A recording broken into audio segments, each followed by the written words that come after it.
আলাইকুম। প্রতিদিনের মতো একটা ডেইলি ব্লগ নিয়ে চলে আসলাম আপনাদের সাথে। তো আমার বাবা ছাদে আর কি ধান সুগার দিতে বলছে, আর বলছে মুরগি যদি আসে দুমবাইতে এই যে দেখেন এদিক তাকাও। তা আমি গেছিলাম নিচে মোবাইল আন, তাই সাথে এই যে কোটিতে বসে আমি কি তুমি কি মুরগি নাকি যে তোমার কি দুমবামু। এখন আমার জ্বালা বলতেছে, আমার মেয়েটাকে দেখে কি মনে হইতেছে কি মুরগি। আর আমি দুষ্টমি করে বলতেছি যে এই ধানের কাজ না করতে পারে কি হয়েছে, তাতে ধানটা একটু লাড়াতে খুদ তো খাওয়াতে তো ভাবি বলতেছে না না কাজ করতে কোনো সমস্যা নাই, খুদ এমনি তো মানে আমরা সবাই এরকম অনেক সময় করি বুঝছেন। ধান শুয়ে দিতেছে যেহেতু ধানের সিজন, এখন ধানের ভিডিওটাই আমার একটু বেশি দেওয়া হবে। আর এই গাছের তো একদম মাশাল্লাহ ছাদের থেকে মনে হাত দিয়ে এইভাবে নেওয়া বাম হয়ে রয়েছে যে। আরও ধান আনতে গেছে বাপিরা, দেখেন কত দূর আমাদের ছাদে দেবে। এটা হলো আমার জাতের ছাদে আর কি দিছে, আর ওইখানে আমাদের ছাদেও দিব, দেখাবো। ছাদ থেকে আমি বাবিদের সাথে একটু দুষ্টামি করে ধান টান নিয়ে দেখলেনি দুষ্টামি করে আসলাম। তো এর মাঝে আমি আবার কী খাবো, সকালবেলা রাত্রেও কিছু খাই নাই, তো ক্ষুধা লাগছে প্রচুর। তো এইভাবে লুটুসটা রান্না করলে আমার অনেক ভালো লাগে, মানে সিদ্ধ লুটুস। তো আপনারা কি এইভাবে আমার মতো খান নাকি একটু জানেন তো। আমার কাছে কিন্তু ভালোই লাগে, জানি না আপনাদের কাছে কেমন লাগে।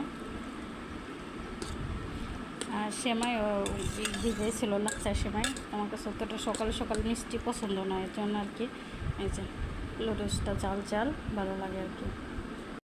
খাওয়া দাওয়া শেষ করে যে মাছ নিয়ে আসছে, চালানি মাছ বলে এই জায়গায় বাসায় নিয়ে আসে এই মাছগুলা। আর এইখানেও এই যে 2 রকমের মাছ নিয়ে আসছে। এর মাঝে আমি আবার ডালটা রান্না করে নিছি। ডালের কালারটা কেমন রয়েছে তাও বলতেছি। কাঠটা টমেটো আসলো যে গাছের থেকে, আজকে রমজান মাসে ছিঁড়া সব কিছু টিপে রেখেছিলাম, তো ওগুলো হালকা একটু বাপায় নিয়ে এই ডালটা রান্না করছি। আর আজকে একদম সিম্পল রান্না হবে, আলু ভাজি, ডাল আর হলো ভুনা শাক ভাজি হবে। যেহেতু আমরা রোজা রাখবো, ভোর রাতে আবার রান্না হবে, এর জন্য দুপুরের জন্য এই সিম্পল রান্না করে ফেলবো। এর মাঝে আমি আবার আলু ভাজিটা আজকে কাঁচামরিচ ছাড়া আলু ভাজি করলাম। তো আলু ভাজিটা হয়ে গেছে, এখন এই যে আম্মু গিমা শাকটা বসায় দিব। আমি জানি না কীভাবে বসায়, তা আম্মু গিমা শাকটা এখন বসিয়ে দিব। দেখছেন ওই যে আম্মু আর কি বলতেছিল তিতার মতো নাকি তিতা, আর শাক ভাজিটা কিন্তু হয়ে আসছে।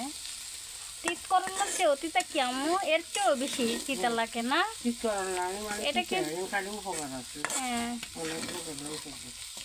এগুলা যদি আপনারা খাইতে পারেন, আম্মু বলছে অনেক উপকার আছে বুঝছেন, অনেক রোগের জন্য। এই তো কথা বলতে বলতে শাক ভাজিটা হয়ে গেছে।